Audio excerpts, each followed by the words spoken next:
السلام علیکم ورحمۃ اللہ وبرکاتہ۔ آج ہم جماعت نحم کا پہلا سبق کے 2 صفحے جو ہم پہلے کر چکے ہیں، اس کے بعد آنے والا صفحہ جو صفحہ نمبر 8 ہے، آج اس کی تشریح کریں گے۔ یہ صفحہ نمبر 8، کل ہم نے صفحہ نمبر 7 کو یہاں تک ختم کیا تھا۔ دوبارہ ایک دفعہ اس کو دہرا لیتے ہیں کہ آپ صلی اللہ علیہ وسلم کے صاحبزادے یعنی بیٹے ابراہیم نے جس روز انتقال کیا، جس دن فوت ہوئے، اتفاق کی بات ہے اس روز سورج گرہن لگ گیا۔ لوگوں کے خیال میں یعنی لوگوں کی سوچ یہ تھی کہ پیغمبر کے جو دیکھنے میں شان و شوکت ہوتی ہے، یا پیغمبر کی جو لوگوں کے خیال میں جو شان تھی، ان کے دماغ میں جو اس نے تصور تھا، شان کا جو خیال تھا، اس کے بیٹے کا جو درد ہے، ان کے بیٹے کا جو درد اور غم اور تکلیف ہے، وہ کم از کم جو ہے وہ آسمان پر موجود تمام چاند اور تاروں نے محسوس کیا ہوگا، اور جس کی وجہ سے وہاں پہ تبدیلی آنے سے جو ہے وہ سورج گرہن لگ گیا۔ لوگوں نے اس اتفاق کی یعنی اچانک ہونے والے واقعے یا کہانی کو اس قسم کے واقعے سے جو ہے نا وہ ملا دیا۔ محموم کا مطلب ہوتا ہے ملا دیا۔ ایک جہ پسند، جہ کا مطلب رتبے والی، عظمت والی، بلند درجے والی شخصیت جسے کہتے ہیں، ایک جہ پسند انسان کے لیے یعنی ایک اونچے درجے والے انسان کے لیے اس قسم کا اتفاق بہترین موقع ہو سکتا تھا۔ یعنی آپ صلی اللہ علیہ وسلم کی شان اتنی نرالی ہے تو آپ کے اوپر جو ہے نا یہ موقع آپ کے کیا کہتے ہیں، ایک عجیب سا موقع آپ کے ساتھ ہو سکتا تھا۔ یہ اتفاق کی بات ہے، کیونکہ ظاہر ہے آپ کا دکھ ظاہر آسمانوں تک، اللہ اوپر تک جو ہے نا وہ جاتا ہے، یا کوئی تکلیف ہوتی تھی یا آپ کو جو خوشی ہوتی تھی وہ سب اللہ تعالیٰ کو معلوم ہوتی تھی۔ لیکن نبوت کی شان اس سے بدرجہ عرفہ و اعلیٰ ہے۔ عرفہ و اعلیٰ کا مطلب ہوتا ہے عالی مرتبہ و اعلیٰ نہایت بلند، یہ اعلیٰ کو بہترین کر دیں، اور عرفہ کا یعنی نہایت بلند یا عالی مرتبہ۔ لیکن نبوت کی جو شان ہوتی ہے، یعنی ایک نبی کو جو نبوت ملنی ہوتی ہے، اس کی جو شان ہے، اس کا جو مقام ہے، وہ سب سے بڑھ کر ہے، اس کا درجہ سب سے بلند ہے، اعلیٰ ہے۔ آپ صلی اللہ علیہ وسلم نے اسی وقت لوگوں کو مسجد میں جمع کیا اور خطبہ دیا، یعنی فرمایا کہ چاند اور سورج میں گرہن لگنا خدا کی آیات قدرت میں سے، یعنی خدا کی نشانیوں میں سے ایک نشانی ہے۔ کسی کی زندگی اور موت سے ان میں گرہن نہیں لگتا، یعنی ان میں داغ یا عیب نہیں آتا کہ اگر کوئی فوت ہو جائے، جن کی زندگی کوئی زندہ رہے، ان کو جو ہے نا ان کے اندر جو پیدا ہونے والے جو مسائل ہوتے ہیں وہ سورج گرہن یا چاند گرہن کی وجہ سے نہیں ہوتے۔ خدا نے قرآن مجید میں اولو العزم یعنی بلند حوصلے والے من الرسولوں میں سے، یعنی بلند حوصلے والے رسول کہہ کر، یعنی جو انبیاء ہیں ان کو بلند حوصلے والے رسول کہہ کر، انبیاء کبائر کا مطلب ہوتا ہے بڑے، یعنی اور مدح کا مطلب تعریف، یعنی بڑے انبیاء کی تعریف کس طرح آپ اللہ تعالیٰ نے قرآن مجید میں کہی ہے، ان کو اولو العزم من الرسل کہہ کر پکارا ہے، یعنی بلند حوصلے والے رسول کہہ کر جو ہے نا وہ بڑے انبیاء کی تعریف کی ہے۔ حضرت صلی اللہ علیہ وسلم چونکہ ختم رسول ہیں، یعنی آپ آخری رسول ہیں، آپ پر رسالت ختم ہو جاتی ہے، اس لیے خصوصیت کی یعنی خاص طور پر خدا نے یہ وصف یعنی خوبی آپ صلی اللہ علیہ وسلم کی ذات میں ودیت کی تھی، یعنی حوالے کی تھی، سپرد کی تھی، انعام کے طور پر دی تھی۔ ابتدا سے یعنی شروع سے لے کر انتہا تک، یعنی آخر تک اسلام کا ایک ایک کارنامہ، یعنی ایک ایک بڑا بڑا کام حضرت صلی اللہ علیہ وسلم کے عزم و استقلال یعنی حوصلے اور صبر کا مظہر ہے، یعنی گواہ ہے یا منہ بولتا ثبوت ہے۔ عزم کا آپ حوصلہ کر لیں، استقلال کا آپ صبر لکھ لیں، یہ دونوں کا مطلب واو آ جائے تو تقریباً مطلب ایک ہی ہو جاتا ہے۔ عزم و استقلال یعنی حوصلہ یا صبر، اور مظہر کا کہتے ہیں، مظہر کا مطلب ہوتا ہے گواہ یا منہ بولتا ثبوت۔ اتم ہے یعنی پورا، اتم کا مطلب ہوتا ہے پورا یا سب سے بڑا، یعنی سب سے بڑا شروع سے لے کر آخر تک آپ صلی اللہ علیہ وسلم کا ایک ایک کارنامہ، آپ صلی اللہ علیہ وسلم کے صبر، حوصلہ صبر کا پورا جو ہے منہ بولتا ثبوت ہے یا سب سے بڑا ثبوت ہے۔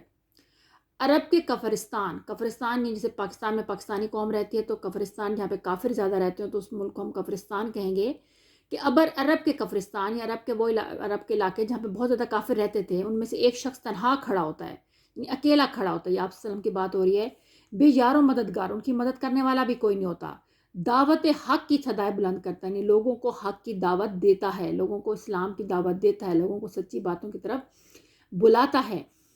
ریگستان عرب کا ذرہ ذرہ، یعنی عرب کا جو ریگستان ہے، صحرا ہے، اس کا ذرہ ذرہ اس کی مخالفت میں، یعنی ان کے مخالف ہو کر پہاڑ بن جاتا ہے، یعنی سامنے آ کر کھڑا ہو جاتا ہے، جسے کہتے ہیں نا سیسا پلائی دیوار بڑھ جانا، آگے پورا کا پورا عرب کا ذرہ ذرہ، یہ مثال دی گئی ہے کہ عرب کی ایک ایک چیز جو ہے نا، جو ریگستان کی، وہ ان کی مخالفت میں آ کے کھڑی ہو جاتی ہے، یا ان کے آگے آگے دیوار بن جاتی ہے۔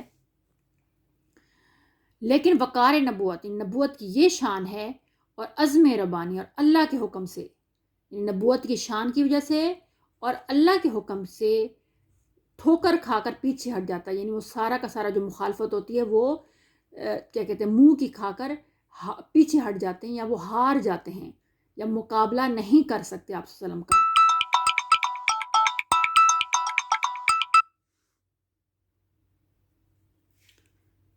اور مخالفتوں کے تمام قوت، یعنی دشمنوں کی تمام طاقت اس کے سامنے چور چور ہو جاتی ہے، ریزہ رہ جاتی ہے، ٹکڑے ٹکڑے ہو جاتی ہے، تباہ و برباد ہو جاتی ہے۔ اور بالآخر، یعنی آخر کار وہ دن آتا ہے جب ایک تنہا انسان، یعنی کہ اکیلا انسان 1,00,000 جان نثاروں، یعنی 1,00,000 جان قربان کرنے والوں کو چھوڑ کر دنیا فانی، یعنی اس ختم ہونے والی دنیا کو الوداع کہہ دیتا ہے، یعنی اللہ حافظ کر دیتا ہے، یا چلا جاتا ہے۔ مصنفین یورپ کا عام خیال ہے، یعنی یورپ کے جو مصنفین ہیں، رائٹرز ہیں، لکھنے والے ہیں، ان کو یہ سوچتے ہیں کہ آن وسلم جب تک مکے میں تھے پیغمبر تھے، مدینے میں پہنچ کر پیغمبر سے بادشاہ بن گئے۔ کیسے بادشاہ بن گئے؟ ظاہر انہی کی حکومت، پہلے تو چھپ چھپ کر مکہ میں رہا کرتے تھے، پھر کیا کہتے ہیں، اس کے بعد جب مدینہ گئے تو ظاہر ساری حکومت آپ کی ہوگی، تو ظاہر پھر آپ کا بادشاہ سے بھی بڑھ کر آپ کا جو ہے نا مقام تھا۔ لیکن واقعہ یہ ہے کہ آپ صلی اللہ علیہ وسلم تمام عرب کے زیر نگین، یعنی آپ تمام عرب آپ کی حکومت کے ہونے کے باوجود بھی آپ فاقہ کش رہتے تھے، ہمیں اکثر بھوک کی زندگی گزارتے تھے، یا آسان الفاظ میں سادہ زندگی گزارتے تھے، یعنی پورا عرب آپ کے زیر نگین تھا، زیر حکومت تھا، آپ کی حکومت میں تھا، لیکن اس کے باوجود بھی جو ہے نا آپ کو مکمل کھانا یا پیٹ بھر کر کھانا جو ہے نا وہ نہیں کھا پاتے تھے، یعنی سادہ زندگی گزارتے تھے۔ صحیح بخاری کی کتاب الجہاد میں روایت ہے کہ وفات کے وقت آپ صلی اللہ علیہ وسلم کی ذرا جو وہ شیل ٹائپ ہوتی ہے جو آپ کے سینے پر جو ہے نا وہ باندھی جاتی ہے تاکہ دشمن کا تیر نہ لگے، اسے ذرا کہتے ہیں۔ ذرا ایک یہودی کے یہاں، یعنی یہودی کے پاس 3 سا جو پر گروی تھی، ادھار رکھی گئی تھی، یعنی آپ صلی اللہ علیہ وسلم نے، آپ اتنے مطلب ہے کہ پیسے نہیں تھے آپ صلی اللہ علیہ وسلم کے پاس، تو آپ نے اپنی ذرا جو ہے نا ایک یہودی کے پاس، جو آپ کو جو خریدنی تھی، جو ہے نا وہ ایک سیڈ کا نام ہے، بیج کا نام ہے، جیسے گندم ہوتی ہے ویسے جو بھی ہوتی ہے، اسے روٹیاں وغیرہ بنائی جاتی ہیں یا سالن بھی پکتا ہے، تو وہ آپ نے جو خریدنی تھی، تو آپ نے ذرا جو ہے نا اس یہودی کے پاس جو ہے نا گروی نے ادھار کے طور پر رکھوا دی کہ جب میرے پاس پیسے آئیں گے تو میں یہ واپس لے لوں گا اپنی ذرا۔ اور سا جو ہے نا وہ ایک ناپنے کا آلہ ہے، میئرمنٹ جسے کہتے ہیں، جیسے ہم کہتے ہیں ہم کلو میں ناپتے ہیں کوئی چیز، اور یا پھر گرام میں ناپتے ہیں، تو وہ سا جو ہوتا تھا نا اس وقت ناپنے کا آلہ ہوتا تھا، اور سا جو ہوتا تھا وہ 234 تولے کا ایک وزن ہوتا تھا، یعنی جتنا 234 تولے سونا ہو، 234 یا 234 تولے سونا ہو تو ایک سا اس کے برابر ہوگا۔ جن کپڑوں میں آپ صلی اللہ علیہ وسلم نے وفات پائی، ان میں اوپر تلے پیوند لگے ہوئے تھے، یعنی ٹکڑے لگے ہوئے تھے، یہ چھوٹے چھوٹے دوسرے کپڑے کے جو ہے نا وہ ٹانکے لگے ہوئے تھے۔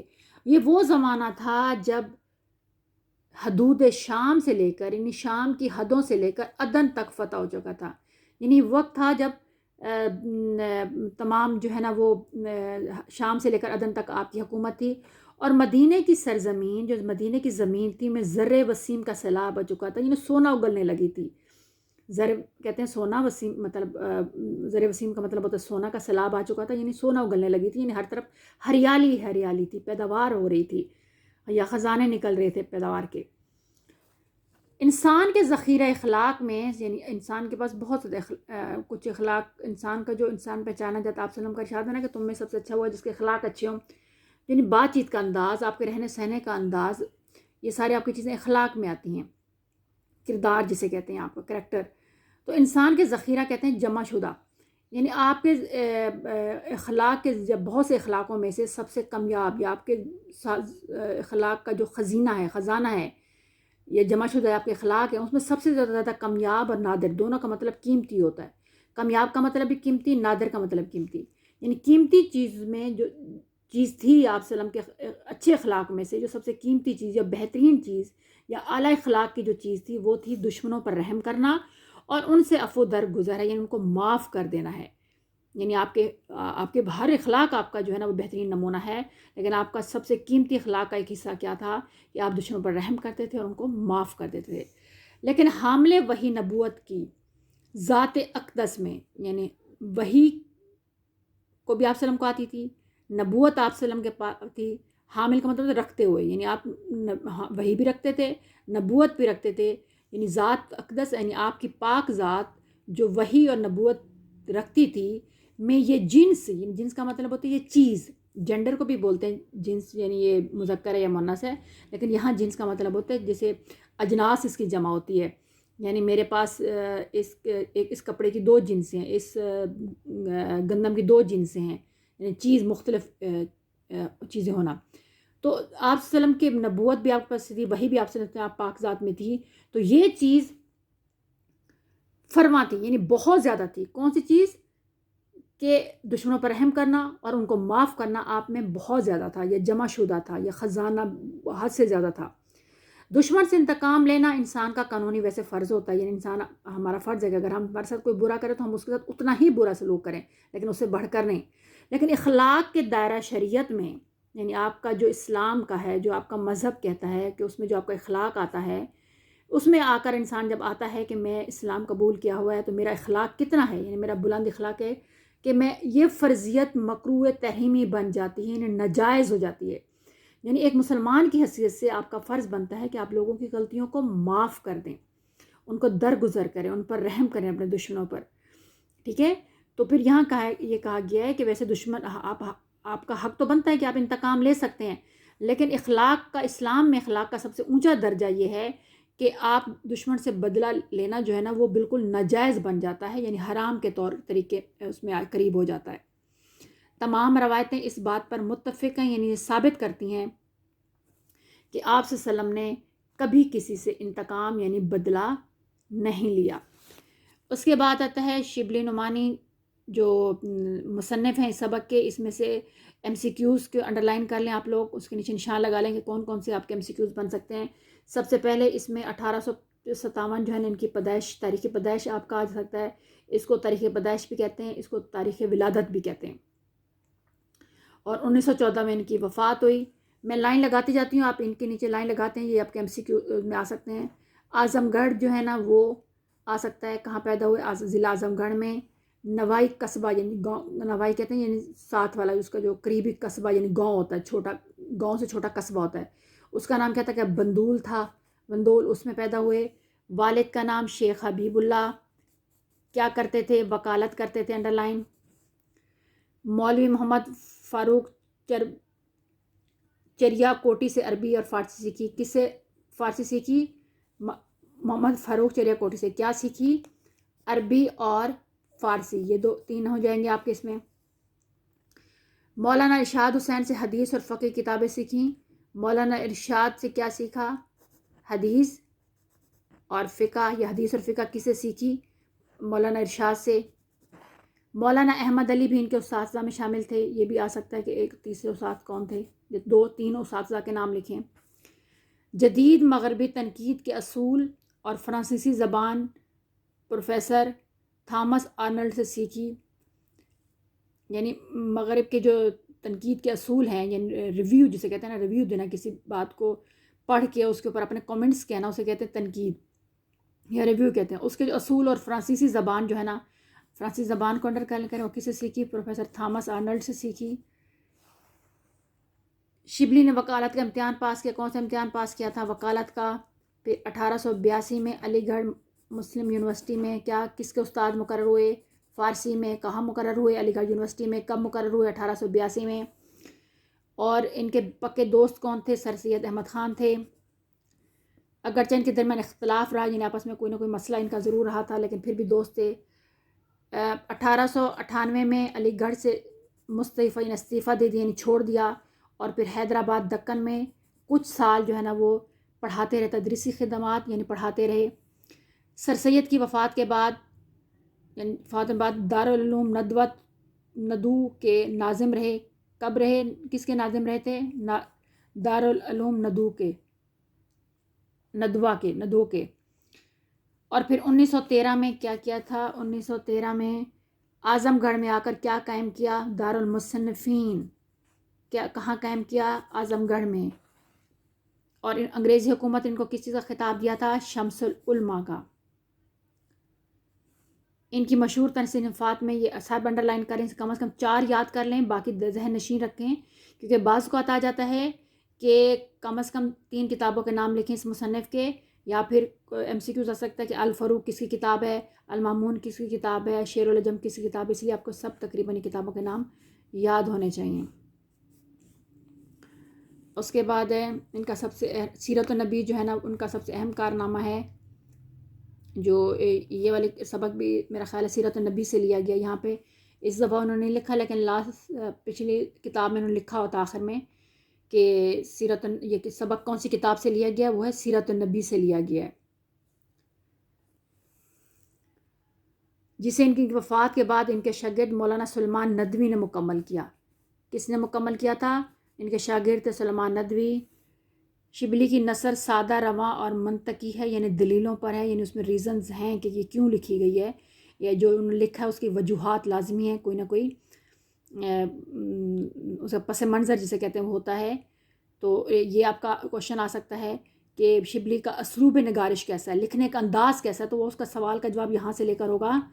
شبلی کی نثر سادہ اور منطقی ہے، بات میں اجاز و اختصار سے کام لیتے ہیں، یعنی مختصر بات لیکن مفصل بیان کرتے ہیں، تفصیل سے بیان کرتے ہیں، چھوٹے چھوٹے جملوں میں بڑی بات کہہ جاتے ہیں، وہ محاوروں کا استعمال کبھی کبھار کرتے ہیں، خیالات کے بیان میں الفاظ کی تکرار سے ان کی نثر میں آہنگ پیدا ہوتا ہے، یعنی الفاظ کی کنٹینیوٹی میں ایک الفاظ مطلب ہے کہ یا الفاظ بار بار استعمال ہوتے ہیں یا پھر ایک لفظ دوسرے لفظ سے جڑا ہوا آتا ہے، ٹھیک ہے۔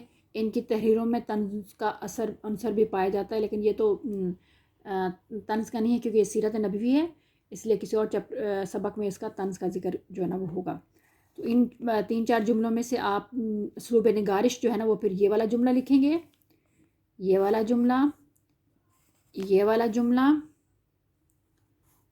اور اس کے بعد یہ والا کافی ہے، یا پھر یہ چھوڑ دیں تو پھر یہ والا لکھ لیں، یا پھر یہ چھوڑ دیں تو یہ والا لکھ لیں۔ کم از کم آپ کے 3-4 جملے جو ہے نا وہ آپ کے اسلوب نگارش ان کے لکھنے کے انداز پر یہ ہونے چاہیے، ٹھیک ہے۔ آج کے لیے اتنا کافی ہے، کل پھر نیکسٹ اگلے لیکچر میں آپ کو سوال جواب اور اس کی گرامر جو ہے نا قواعد جو ہے نا وہ آپ کو بتا دوں گی کہ کس طرح اس میں سے MCQs بن سکتے ہیں اور ان میں سے کیا یاد کرنا ہے۔ اس کو آپ اچھی طرح پڑھ لیجئے، یاد کر لیجئے گا الفاظ معنی اس کے، اور اس کے MCQs آپ لوگوں نے اچھی طرح ذہن نشین کر لینے ہیں، کیونکہ اسی میں سے MCQ اس میں سے بھی آتے ہیں اور لازمی طور پر بعد میں آپ کو اس میں سے بھی بنا کے آپ کو دے دوں گی، ٹھیک ہے۔ اب میری طرف سے اللہ حافظ، لیکن جانے سے پہلے چینل کو ضرور سبسکرائب کیجیے گا تاکہ ہماری حوصلہ افزائی ہوتی رہے۔ جزاک اللہ۔